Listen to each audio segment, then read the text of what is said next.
الحمد لله نحمده ونستعينه ونستغفره ونؤمن به ونتوكل عليه ونعوذ بالله من شرور أنفسنا ومن سيئات أعمالنا من يهده الله فلا مضل له ومن يضلله فلا هادي له ونشهد أن لا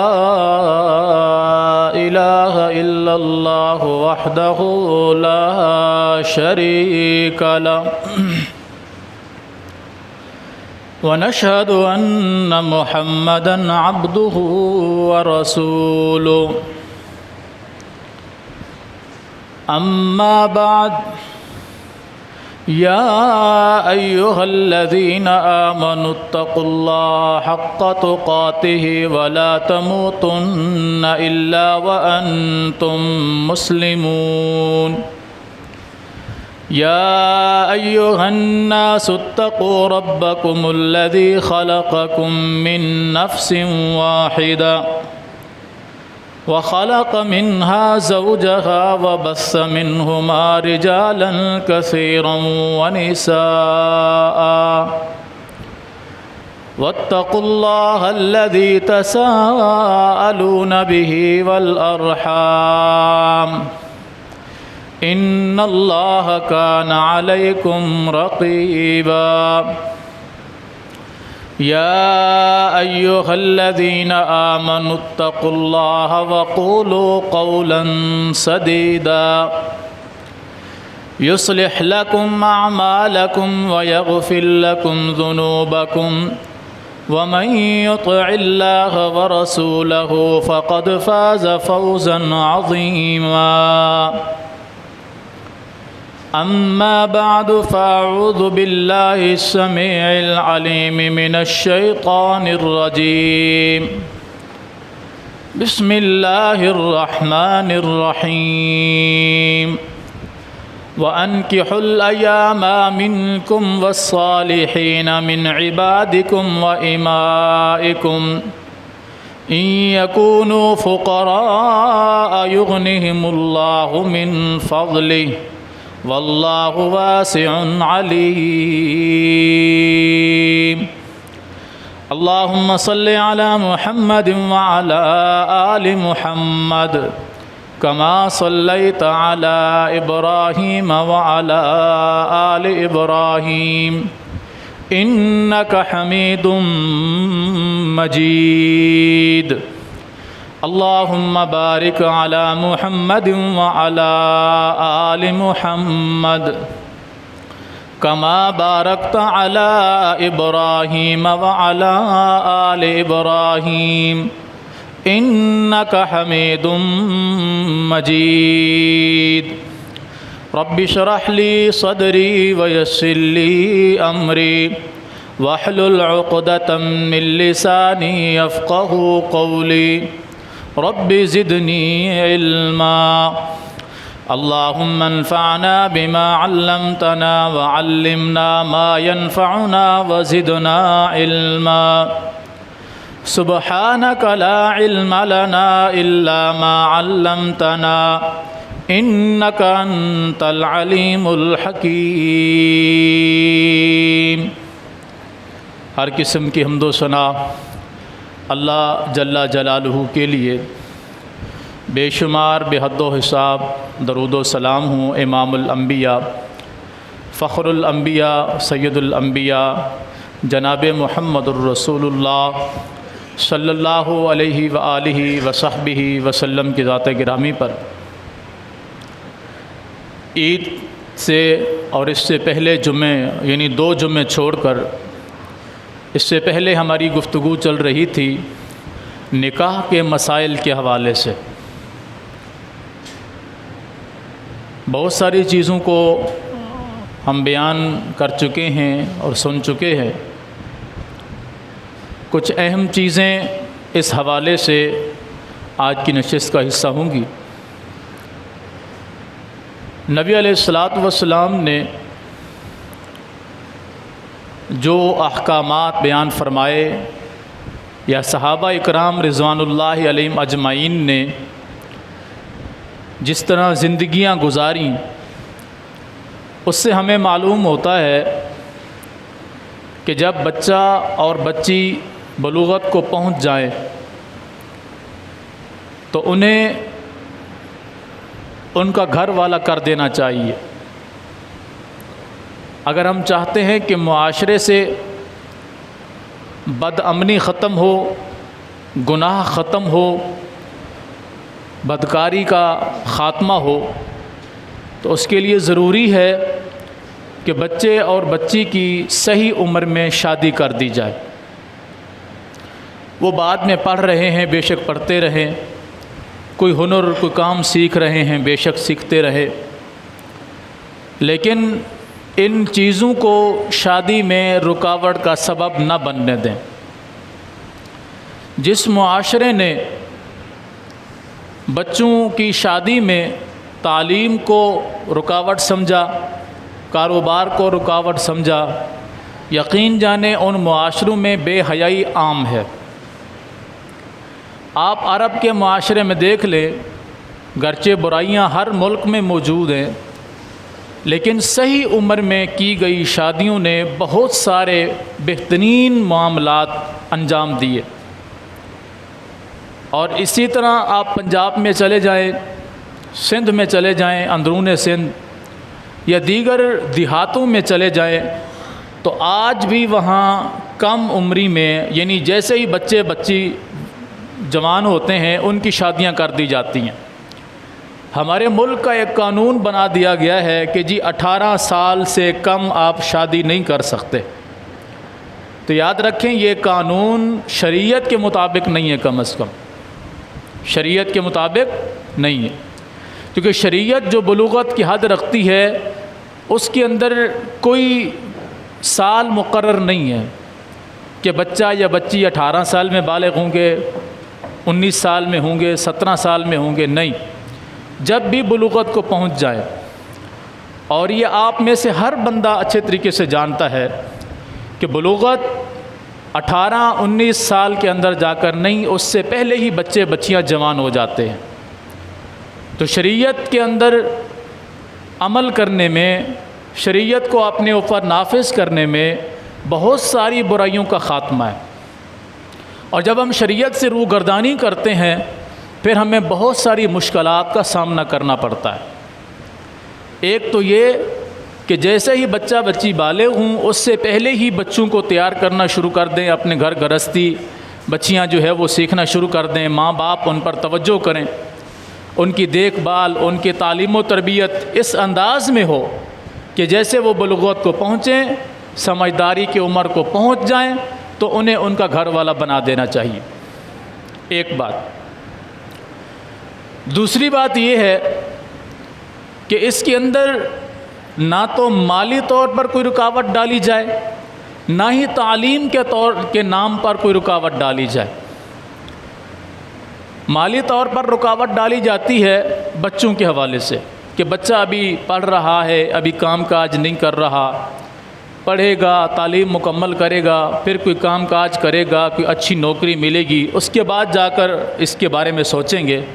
تو یہ چیزیں بد امنی کا اور بد مذہبی کا جو ہے وہ ذریعہ بنتی ہیں۔ اسی طرح بچیوں کے حوالے سے جو ابھی وہ پڑھ رہی ہیں، تعلیم مکمل کریں گی، پھر جا کر سوچیں گے، تو یہ بھی بہت سارے فتنے کے دروازے کھول جاتے ہیں۔ اور تیسری چیز، نکاح کے اندر سادگی۔ ہمارے ہاں معاشرے کے اندر عموماً یہ ہوتا ہے، بچے کی شادی ہے پھر تو گویا کہ پورا مہینہ محلے والوں کا جینا حرام ہے، پورا مہینہ نہیں تو کم از کم 15 دن تو جینا حرام ہے نا۔ گھر کے اندر بڑے بڑے ڈیک لگا کے گانے، ناچ گانا اور پتہ نہیں کیا کچھ ہو رہا ہوتا ہے، اور پھر جب شادی کا وقت قریب آتا ہے 1 دن 2 دن پہلے تو گلی بلاک کر کے ہم جو ہے نا پھر ڈیک لگا دیتے ہیں۔ یاد رکھیں ہم کئی ایک گناہوں کے اندر ملوث ہوتے ہیں۔ نمبر ایک، وہ جو گانا چل رہا تھا جہاں تک اس کی آواز جا رہی تھی اس کا گناہ کس پر ہے؟ چلانے والے پر۔ اور گانا سننے کی سزا کیا ہے؟ نبی علیہ الصلاۃ والسلام نے فرمایا جو میوزک سنتا ہے قیامت کے دن اس کے کانوں کے اندر شیشے کو پگھلا کے ڈالا جائے گا، یہ اس کی سزا ہوگی۔ یہ تو کوئی بندہ خود سنے، ایک ہے کوئی بندہ سننا نہیں چاہتا، اسے زبردستی سنایا جا رہا ہے۔ وہ زبردستی کیسے ہوتا ہے؟ آپ بس میں سوار ہیں تو بس والا گانے چلا کے جا رہا ہے، چاہتے نہ چاہتے ہوئے وہاں بندہ سن رہا ہے۔ آپ اپنے گھر کے اندر ہیں، محلے میں کوئی خوشی کا سماں ہے تو وہاں گانے چل رہے ہیں، وہاں بھی بندہ چاہتے نہ چاہتے ہوئے سن رہا ہے۔ تو یہ سارا وبال کس بندے پر جا رہا ہے؟ جس نے اس کو چلایا ہوا ہے، جو اس کا موجب ہے۔ تو ہماری خوشی کی ابتدا کہاں سے ہو رہی ہے؟ اللہ کی نافرمانی سے، اللہ کی نافرمانی سے۔ اور کتنی نافرمانی! عبداللہ بن عمر رضی اللہ تعالی عنہ رسول اللہ صلی اللہ علیہ وسلم کے ساتھ تھے۔ آپ ایک سفر میں جا رہے ہیں۔ عبداللہ بن عمر فرماتے ہیں کہ رسول اللہ صلی اللہ علیہ وسلم کے اور میرے کانوں میں ڈھول کے بجنے کی آواز آئی۔ ڈھول کہیں بج رہا تھا دور اور اس کی آواز ہمارے کانوں میں آ رہی تھی۔ تو رسول اللہ صلی اللہ علیہ وسلم نے اپنی دونوں انگلیاں اپنے کانوں کے اندر ڈال دیں اور مجھے بھی حکم دیا کہ میں اپنی انگلیاں کانوں کے اندر ڈال دوں۔ ہم نے ایسا کیا۔ کچھ دور جا کر نبی علیہ السلام نے مجھے اشارہ کیا کہ میں انگلیاں کان سے نکال کے دیکھوں آواز آ رہی ہے۔ تو میں نے محسوس کیا کہ ابھی آواز آ رہی تھی، تو میں نے اشارہ کیا کہ ابھی آواز آ رہی ہے۔ آپ نے پھر اپنی انگلیاں کانوں میں ڈال لی، میں نے بھی۔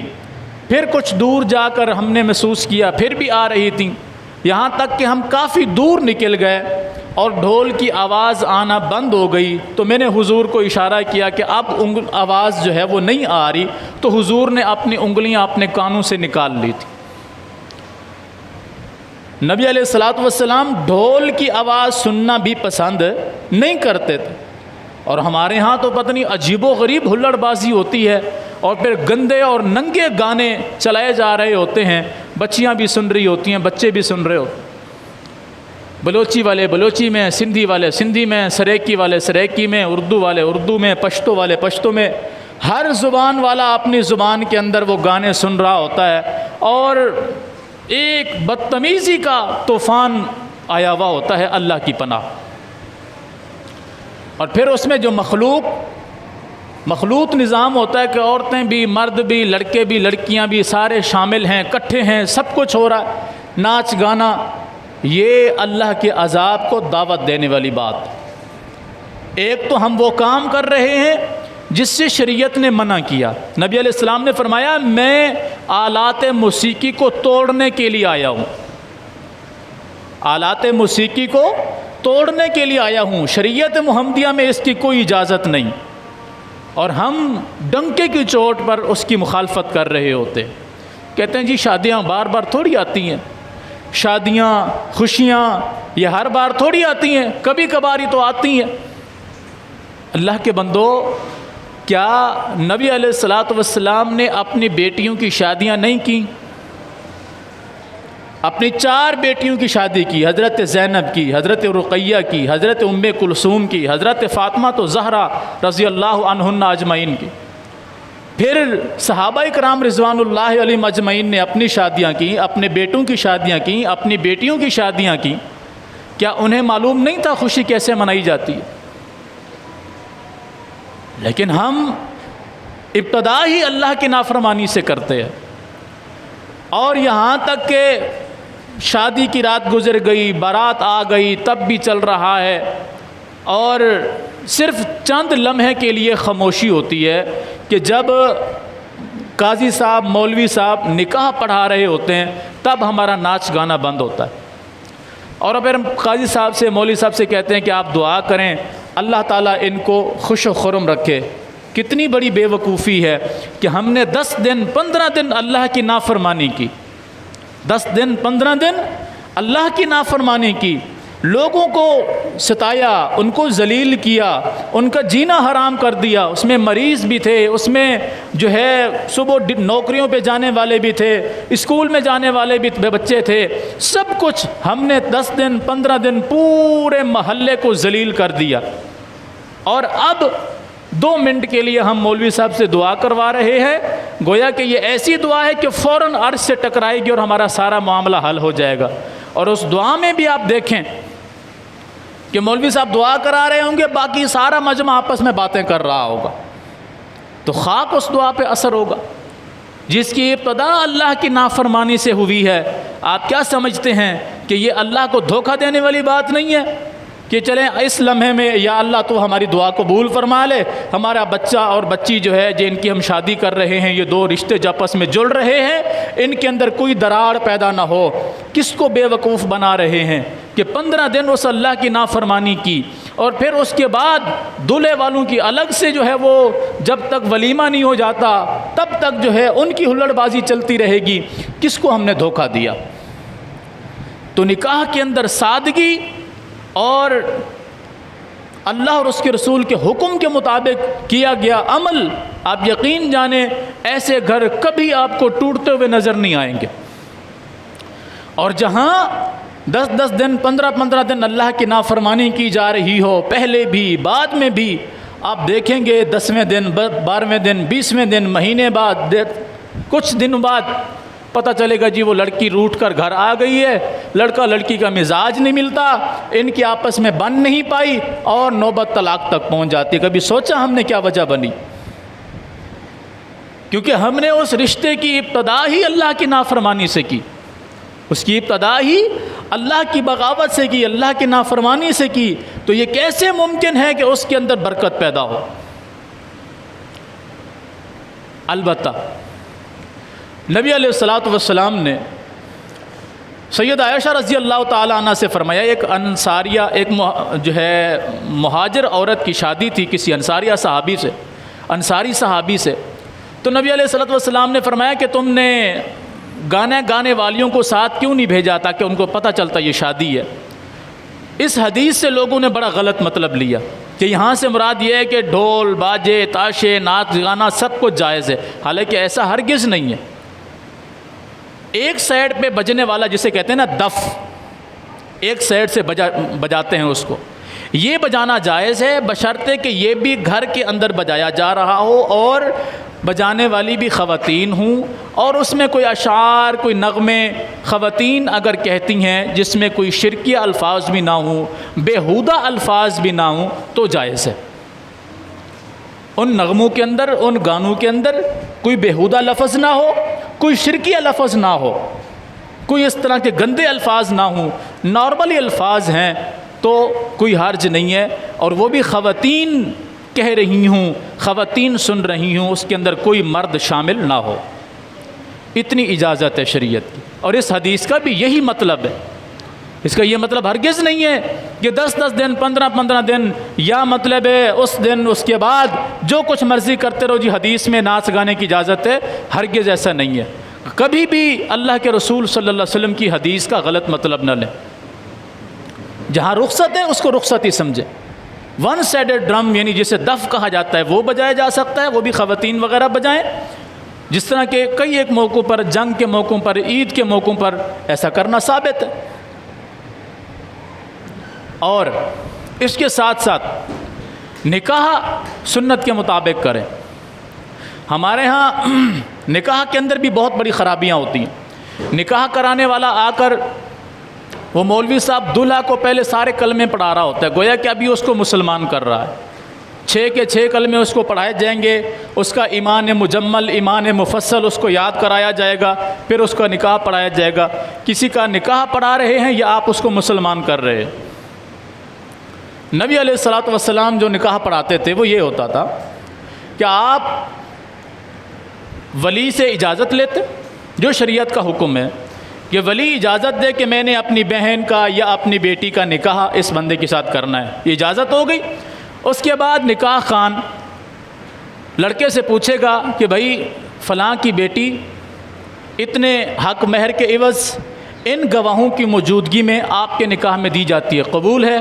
وہ کہے گا قبول ہے، بس یہ نکاح ہو گیا۔ دو دو تین تین دفعہ دہرانا یہ بھی شریعت میں ثابت نہیں ہے، اور نکاح سے پہلے کلمے پڑھائے جا رہے ہیں، ایمان قبول کروایا جا رہا ہے، گویا کہ اس کو نئے سرے سے مسلمان کیا جا رہا ہے، یہ بھی بدعت ہے۔ تو جس نکاح کی ابتدا، جس نکاح کا طریقہ کار بدعت پر مشتمل ہوگا، وہ بھی کبھی کامیاب نہیں ہو سکتا۔ نکاح نبی علیہ السلام کی سنت ہے، تو اس سنت کو سنت کے مطابق ادا کیا جائے تو کامیاب ہے۔ اور پھر نبی علیہ السلام وہ خطبہ پڑھتے جو عام طور پہ خطبہ پڑھا جاتا ہے، جیسے کہ میں نے ابتدا میں خطبہ پڑھا کہ اللہ کے رسول صلی اللہ علیہ وسلم کے صحابہ کرام یہی خطبہ پڑھا کرتے تھے کہ اس میں سورہ آل عمران کی آیت یا ایھا الذین آمنوا اتقوا اللہ حق تقاتہ ولا تموتن الا وانتم مسلمون، اور اس کے بعد سورہ نساء کی پہلی آیت، اور پھر سورہ احزاب کے آخری رکوع کی پہلی دو آیات جو خطبے کے اندر عموماً آپ سنتے ہیں۔ یہ خطبہ ہوتا اور نبی علیہ السلام دونوں کو یا آپ کے صحابہ نکاح پڑھانے والے جو ہے وہ دلہا اور دلہن کے حق میں دعا فرماتے۔ جس طرح کہ نبی علیہ السلام نے حضرت علی رضی اللہ تعالی عنہ کا نکاح اپنی بیٹی سیدہ فاطمہ سے پڑھایا، ان کے ساتھ ان کا نکاح کرایا، خود آپ نے اپنی بیٹی کا نکاح پڑھایا، اور پھر وضو کا پانی آپ نے اپنی بیٹی کے اوپر بھی چھڑکا اور حضرت علی رضی اللہ تعالیٰ عنہ کے اوپر بھی چھڑکا، اور دونوں کو برکت کی دعا دی۔ یہ نکاح تھا۔ اور پھر وہ گھر کیسے چلے کہ تا قیامت ان گھروں کی سادگی، ان کا اطمینان، ان کے پیار محبت کی مثال تا قیامت دی جاتی رہے گی، اور ان سے پیدا ہونے والی اولاد کی مثال تا قیامت دی جاتی رہے گی۔ جب نکاح سنت کے مطابق ہوگا اور اس میں فضول خرچی نہیں ہوگی، کوئی اللہ کی نافرمانی نہیں ہوگی، آپ یقین جانیں ان گھروں کے اندر اطمینان رہے گا۔ ہاں کبھی کبھار اتفاقی طور پر کچھ نہ کچھ ناچاکیاں پیدا ہو جاتی ہیں، کچھ مشکلات اور پریشانیاں آ جاتی ہیں، لیکن وہ مشکلات اور پریشانیاں بد نظمی کا، بد مزگی کا سبب نہیں بنا کرتی۔ ان کے درمیان پھر صلح ہو جاتی ہے، پھر راستہ نکل آتا ہے زندگی کو گزارنے کا۔ اور جب اللہ کی نافرمانی کی جائے تو وہاں کوئی ان کے درمیان صلح کے بھی چانس پیدا نہیں ہوتا۔ سب سے پہلے نکاح جیسے بچہ بچی بالغ ہو۔ نمبر 2، ان نکاح کے اندر کوئی رکاوٹ نہ پیدا کی جائے مالی طور پر یا تعلیمی یا کسی بھی بہانے سے۔ نمبر 3، نکاح سادگی کے ساتھ ہو۔ نمبر 4، سنت کے مطابق ہو۔ اگر اس نکاح کو آپ مسجد میں کر لیں تو سب سے اچھی بات ہے، اگرچہ نکاح کو مسجد میں کرنے کا حکم نہیں ہے، حدیث آتی ہے لیکن وہ سنداً ضعیف ہے، لیکن اگر نکاح مسجد میں کر دیا جائے تو اس کا فائدہ بڑا ہے۔ مسجد میں آپ ڈھول باجا لے کے آئیں گے؟ کیا خیال ہے؟ اگر مسجد میں نکاح ہوگا تو ڈھول باجا ہوگا ساتھ؟ نہیں ہوگا۔ کیا مسجد کے اندر ناچ گانا ہوگا؟ نہیں ہوگا۔ نکاح مسجد میں ہوا، نمازی حضرات موجود تھے، ان کے موجودگی میں نکاح ہو گیا تو برات کا کوئی تصور ہی نہیں ہے۔ ہمارے ہاں رخصتی کے لیے باقاعدہ 150-200 بندہ جاتا ہے بارات لے کر۔ یہ بارات کیا بلا ہے؟ یہ بارات کیا بلا ہے؟ بارات کا معنی کبھی آپ نے سنا؟ بارات کا معنی ہے بیزاری۔ بارات کا معنی کیا ہے؟ بیزار ہو جانا کسی چیز سے۔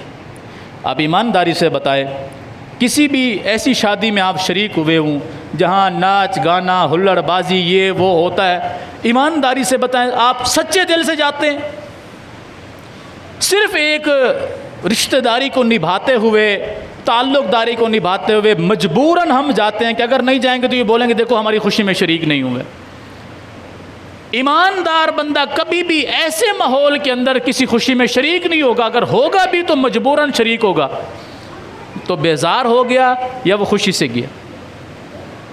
اور شریعت کے اندر بارات کا کوئی تصور نہیں ہے، چند جو ہے لوگ چلے جائیں، خواتین اور 1-2 مرد چلے جائیں اور وہ رخصتی کر کے لے آئیں۔ یہ شریعت کا طریقہ ہے۔ اس سے کیا فائدہ ہوگا؟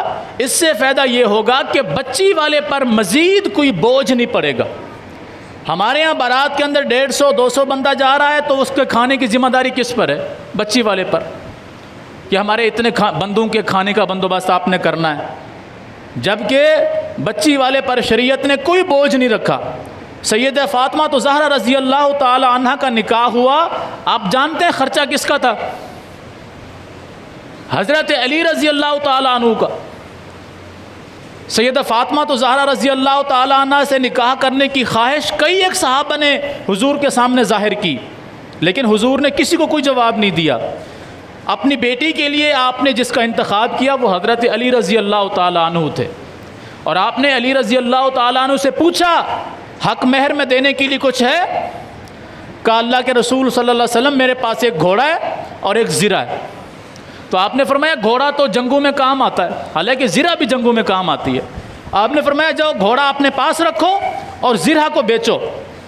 زرہ ہوتی ہے کہ پہنی جاتی ہے کہ جنگ سے لڑتے وقت کوئی تلوار کوئی تیر آپ کو آ کر لگے نہیں، زنجیروں کی بنی ہوئی کڑیوں کی بنی ہوئی ایک مکمل ڈھال ہوتی ہے جو سر کے اوپر ٹوپی پہنی جاتی ہے اور اس کے ساتھ پورے جسم پہ اس کو جو ہے وہ گرایا جاتا ہے، جس سے دشمن کے وار سے بچنے کی ایک ہمت ہوتی ہے، ڈھال ہوتی ہے۔ وہ آپ نے جا کر بیچی۔ خریدار کون ہے؟ عثمان غنی رضی اللہ تعالیٰ عنہ۔ 400 درہم میں وہ زرہ خریدی، حالانکہ اس کی قیمت نہیں تھی اتنی، کیونکہ عثمان غنی کو بھی معلوم تھا کہ نکاح کا معاملہ ہے۔ انہوں نے وہ خرید لی، بعد میں وہ تحفتاً واپس لوٹا دی کہ اگر اس طرح واپس دیں گے تو حضرت علی اپنے آپ کو کمزور سمجھیں گے۔ بعد میں تحفتاً وہ زرہ واپس کر دی، اور اس وقت جب خریدی تھی 400 درہم دیا۔ اس سے کئی ایک معنی مطلب مسئلے سمجھ میں آتے ہیں کہ اگر کوئی غریب، کوئی آپ کا مسلمان بھائی، کوئی غریب بھائی کسی مجبوری کے تحت آپ کے پاس کوئی اپنی چیز بیچنے کے لیے آتا ہے، آپ اس کی مجبوری کے فائدہ نہ اٹھائیں۔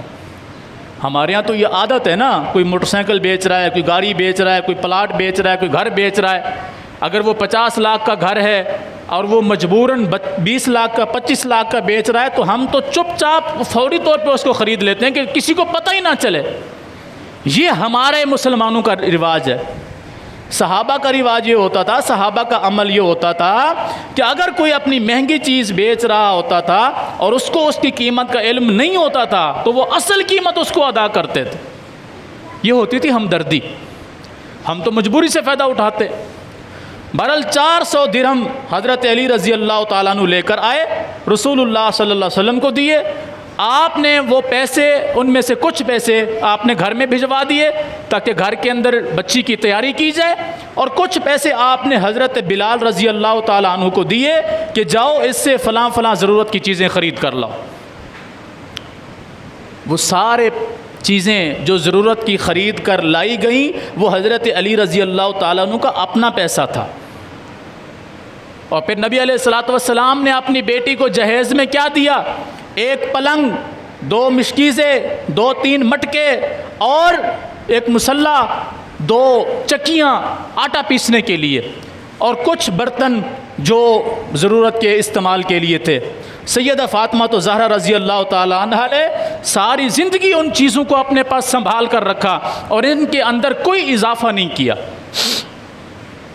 اور یہ ساری چیزیں رسول اللہ صلی اللہ علیہ وسلم کے پیسے سے نہیں خریدی گئی تھیں، حضرت علی رضی اللہ تعالیٰ عنہ کے پیسے سے خریدی گئی تھی۔ کیا سمجھ میں آتا ہے؟ بیٹی والے پر کوئی بوجھ نہیں ہے۔ اگر آپ نے بیٹی والوں سے کچھ لینا بھی ہے تو آپ اپنا پیسہ ان کو دیں، وہ آپ کو اس پیسے سے جو آپ چاہتے ہیں آپ کو خرید کے دے دیں۔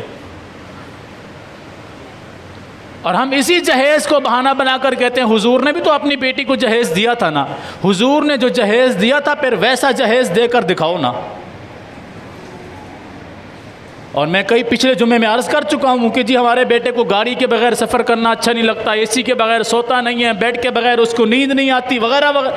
یہ ساری چیزیں ہم جہیز کے نام پہ لیتے اور اس کی لکھ پڑھ نہیں کرتے کہ یہ چیزیں آپ نے دی ہیں، اس کی رسید ہم آپ کو بنا کر دیتے ہیں۔ کیوں؟ کیونکہ پتہ ہے، جانتے ہیں قانونی طور پر بھی یہ چیزیں حرام ہیں۔ شریعت میں تو اس کی کوئی گنجائش ہے ہی نہیں نا، شریعت میں اس کی کوئی گنجائش نہیں ہے۔ کوئی باپ اپنی مرضی سے اپنی بیٹی کو کچھ بھی دینا چاہے کوئی منع نہیں ہے، لیکن آپ اس کو مجبور نہیں کر سکتے کہ تحفتاً اپنی بیٹی کو کچھ دیں۔ اس نے اپنی بیٹی جوان کر کے پال پوس کے تعلیم و تربیت کر کے آپ کے حوالے کی ہے، اور کیا آپ اس کی جان لینا چاہتے ہیں؟ تو بارات کا کوئی تصور نہیں، جہیز کا کوئی تصور نہیں۔ کوئی بھی باپ اپنی مرضی سے کچھ بھی اپنی بیٹی کو دینا چاہے، ویسے بھی اس کے مرنے کے بعد اس کی جائیداد میں بیٹی وارث ہے، لیکن وہ ابھی سے کچھ دے دلا کے بعد میں اپنی وراثت سے اپنی بچی کو محروم کر دے، یہ بھی حرام ہے۔ کیونکہ بعض علاقوں میں، بعض شہروں میں، بعض قوموں میں یہ رواج ہے، خاص طور پہ پنجاب کی سائڈ پہ پنجابیوں میں یہ رواج ہے کہ وہ شادی کے موقع پر اپنی بہن کو، بیٹی کو بہت کچھ دے دیں گے، 2 3 ٹرک بھر کے دے دیں گے، لیکن بعد میں باپ کی جائیداد میں سے، وراثت میں سے اسے کچھ بھی نہیں دیں گے۔ البتہ یہ ہوگا کہ بہن کے بچے ہوئے، بچے بڑے ہو گئے، پھر ان کی شادی ہوئی، خوشی ہوئی، تو کچھ نہ کچھ بھائی ماموں وغیرہ جو ہے وہ کچھ نہ کچھ ہیلپ کر دیں گے، ورنہ جائیداد میں سے اس کو کچھ حصہ نہیں ملتا۔ آپ یاد رکھیں، آپ نے شریعت کی وہ مخالفت کی ہے کہ جس کا ازالہ ممکن ہی نہیں ہے۔ تو اس لیے جہیز کا کوئی تعلق نہیں، بارات کا کوئی تعلق نہیں، ڈھول باجے کا کوئی تعلق نہیں، لڑکی والوں کے گھر میں کھانے کا کوئی تعلق نہیں۔ بتائیں ایمانداری سے، دنیا کا کوئی مذہب ایسا ہے جو اس سے بھی آسان اور سستی شادی کرائے؟ ہندوؤں کے اندر جہیز ہے اور بہت ساری رسم و رواج ہیں، اسلام کے اندر ایسی کوئی رسم و رواج نہیں ہے۔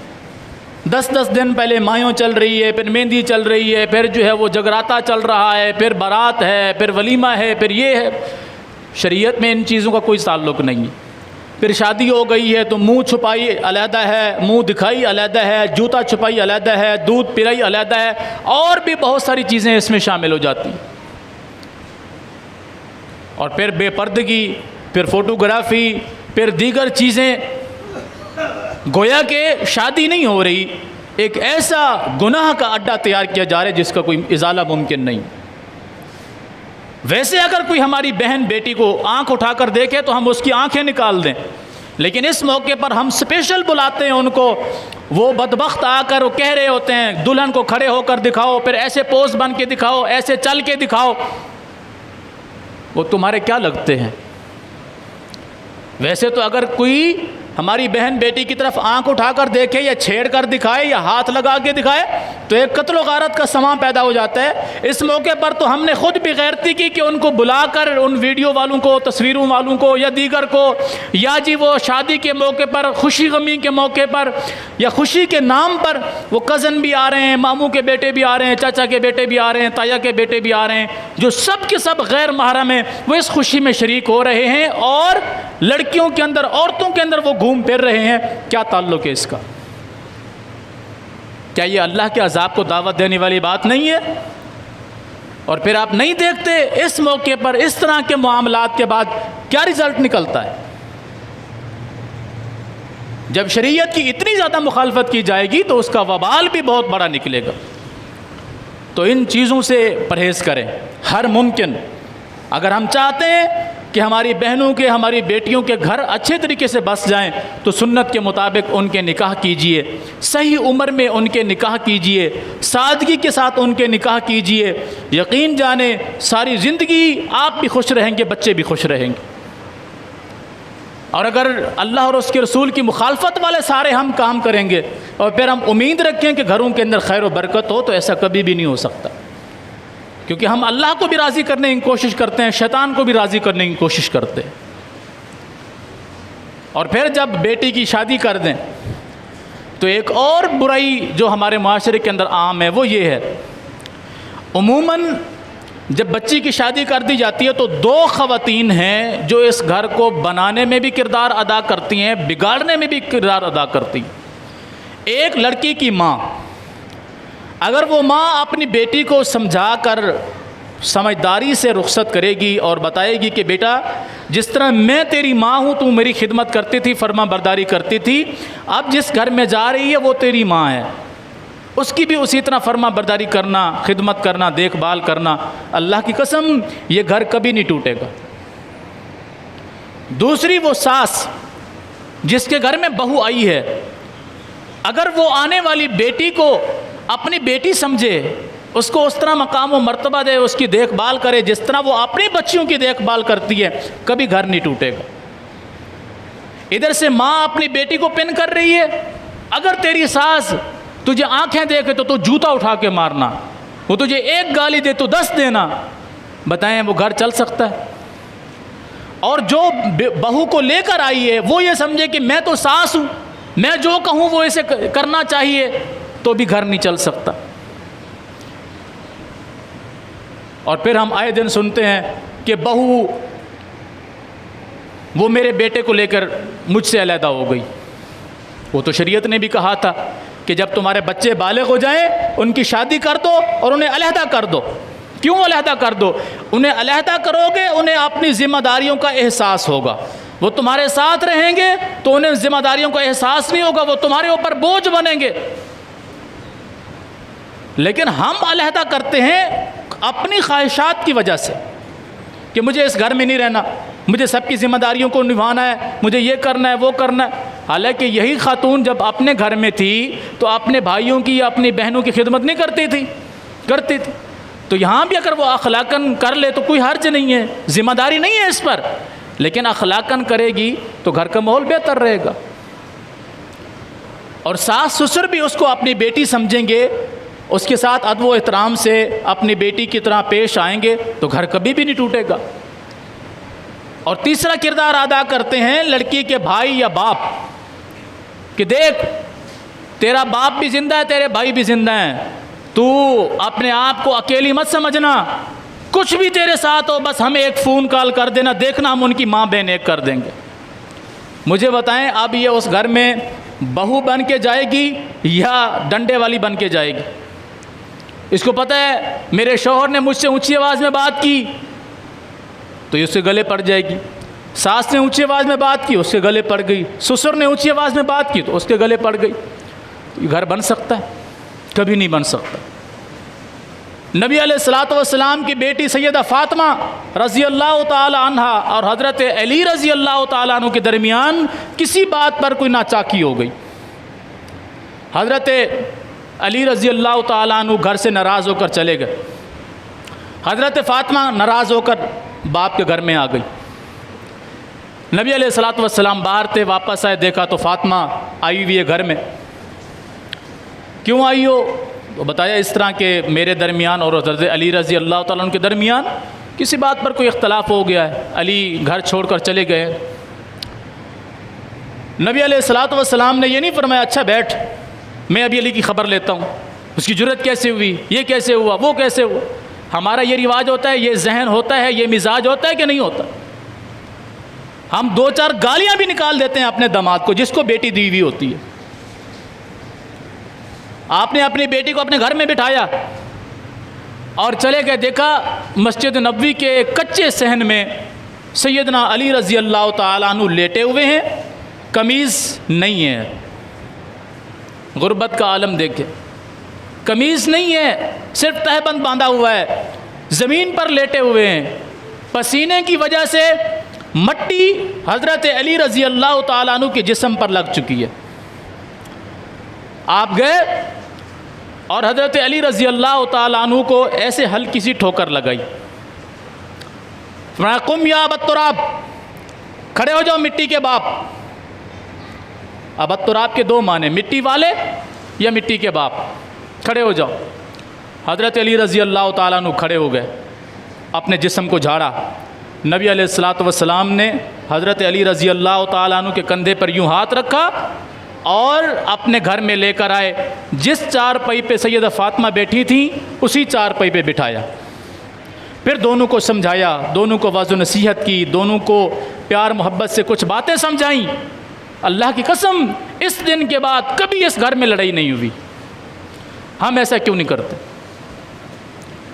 اور یہ جو کہا تھا نا کھڑے ہو جاؤ ابو التراب، حضرت علی فرماتے ہیں مجھے یہ نام ایسا اچھا لگا کہ مجھے کوئی علی کہتا مجھے اتنا اچھا نہیں لگتا تھا جتنا مجھے ابو تراب پکارنے پہ اچھا لگتا تھا۔ حضرت علی کی جو کنیت ہے نا ابو تراب، وہ اسی بنا پر ہے۔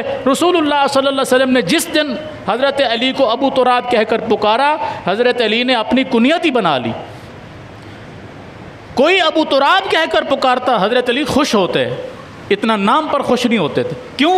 کہ یہ کنیت مجھے میرے رسول نے عطا فرمائی صلی اللہ علیہ وسلم. باپ اس طرح اپنی بیٹیوں کے گھر بساتے ہیں، مائیں اس طرح اپنی بیٹیوں کو گھر بساتی ہیں، اور ماں باپ اپنے بیٹوں کا گھر بھی اسی طرح بساتے ہیں. حضرت علی کا کون تھا مدینے میں رسول اللہ صلی اللہ علیہ وسلم کے علاوہ؟ اللہ کے رسول ہی جو ہے حضرت علی کے وارث تھے. اپنی بیٹی کے تو باپ ہیں ہی، حضرت علی کی پرورش کرنے والے بھی رسول اللہ صلی اللہ علیہ وسلم ہی ہیں. تو گویا کہ داماد بھی ہیں حضرت علی، اور ان کو اپنا بیٹا بھی سمجھا ہوا ہے، تو بیٹے کی بھی ایسی پرورش کی، بیٹی کی بھی ایسی پرورش کی، تب جا کر اس طرح کا گھر بسا. اور پھر اللہ نے کتنی بہترین اولاد عطا فرمائی، کتنی بہترین اولاد. کیا اس کی کوئی مثال ملتی ہے؟ ہمارے معاشرے میں ایسا کیوں ممکن نہیں ہے؟ ایسا کیوں نہیں ہوتا ہے؟ کیونکہ ہم نے اس نکاح کو نکاح سے زیادہ عذاب سمجھا ہوا ہے، اور عذاب بنایا ہوا ہے ہم نے. جب تک 8 10 لاکھ 15 لاکھ 20 ہزار نہ ہو بچے کی ہم شادی نہیں کر سکتے. 5 6 لاکھ کم از کم نہ ہو تو ہم بیٹی کی رخصتی نہیں کر سکتے. تو یہ عذاب ہے یا نکاح ہے؟ اس کا نقصان کیا ہوتا ہے؟ اس کا نقصان یہ ہوتا ہے کہ بدکاری کے راستے کھل جاتے. 100 200 روپے میں عورت اپنا جسم بیچنے کو تیار ہو جاتی ہے. 100 200 روپے میں ابن آدم بنت حوا کا جسم خریدنے کو تیار ہو جاتا ہے. کیوں؟ کیونکہ نکاح کرنے کے لیے اس کے پاس اتنا پیسہ نہیں ہے، اور باپ کے پاس اتنا پیسہ نہیں ہے وہ اپنی بیٹی کو بھی آ سکے، لڑکے کے پاس اتنا پیسہ نہیں ہے کہ وہ اپنی شادی کر سکے. لہٰذا چند پیسوں میں وہ اپنی جسمانی تسکین حاصل کر لیتے، کیونکہ حلال کے دروازے، حلال کے راستے ان پر تنگ کر دیے گئے، تو حرام کے راستے کھلیں گے. اور میں نے 2 جمعے پہلے یہ عرض کیا تھا کہ رسول اللہ صلی اللہ علیہ وسلم نے نکاح کے لیے صحابی سے کیا کہا تھا؟ تمہارے پاس کوئی مہر ہے؟ حق مہر دینے کے لیے کچھ ہے؟ کہا کچھ نہیں ہے. آپ نے فرمایا جاؤ گھر میں تلاش کرو کچھ مل جائے. گھر میں تلاش کیا پھر کچھ نہیں ملا. آپ نے فرمایا جاؤ پھر تلاش کرو، اگر تمہیں ایک لوہے کی انگوٹھی مل جائے وہ لے کر آؤ، میں اس پر تمہیں نکاح کر دوں گا. اس کے پاس وہ لوہے کی انگوٹھی بھی نہیں تھی، صرف ایک چادر تھی تہ بند جو اس صحابی نے اپنے جسم پر لپیٹا ہوا تھا. کہا اللہ کے رسول یہ چادر ہے، اسے آدھو آدھ کر دیجئے، آدھا ٹکڑا مجھے دے دیجئے، آدھا میری ہونے والی بیوی کو دے دیجئے. رسول اللہ صلی اللہ علیہ وسلم نے فرمایا آدھا ٹکڑا تمہارے کسی کام کا نہیں، آدھا اس کے کسی کام کا نہیں، چادر اپنے پاس رکھو. اور پھر آپ نے فرمایا تمہیں کچھ قرآن آتا ہے؟ تو کہاں مجھے فلاں فلاں صورتیں، ان کے نام یاد کر کے بتائے کہ یہ صورتیں مجھے زبانی یاد ہیں. آپ نے فرمایا تم اپنی بیوی کو وہ پڑھا دینا، جو تمہارا نکاح ہو گیا. اتنا نکاح کو آسان کیا، اتنا کچھ بھی نہیں تھا، کچھ بھی. یہاں تک کہ ایک چادر بھی نہیں تھی، ایک چادر کے علاوہ دوسری چادر بھی نہیں ہے. نبی علیہ الصلوۃ والسلام نے بدکاری اور گناہ کا راستہ بند کرنے کے لیے نکاح کو اتنا آسان کیا کہ کچھ بھی نہیں ہے دینے کے لیے، تب بھی آپ نے نکاح کرا دیا. ہم میں سے کسی کی اتنی ہمت ہے جو اپنی بیٹی کا اس طرح نکاح کسی سے کرے؟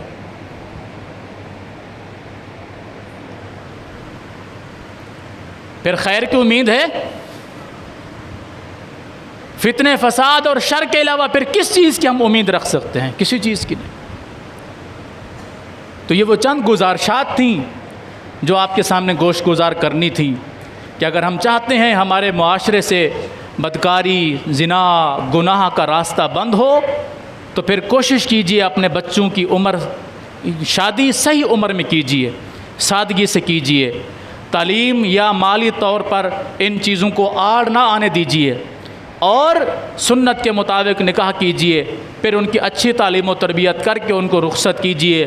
اگر ان کے درمیان کبھی ناچاکی ہو جائے، دونوں کو پیار محبت سے سمجھائیے تاکہ یہ گھر ہمیشہ بسے، ان سے اچھی اولاد پیدا ہو. جب آپ سنت کے مطابق، شریعت کے مطابق سادگی سے اپنے بچوں اور اپنی بچیوں کی شادی کریں گے، اللہ کی قسم اللہ کبھی بھی ہمیں ناکام نہیں کرے گا.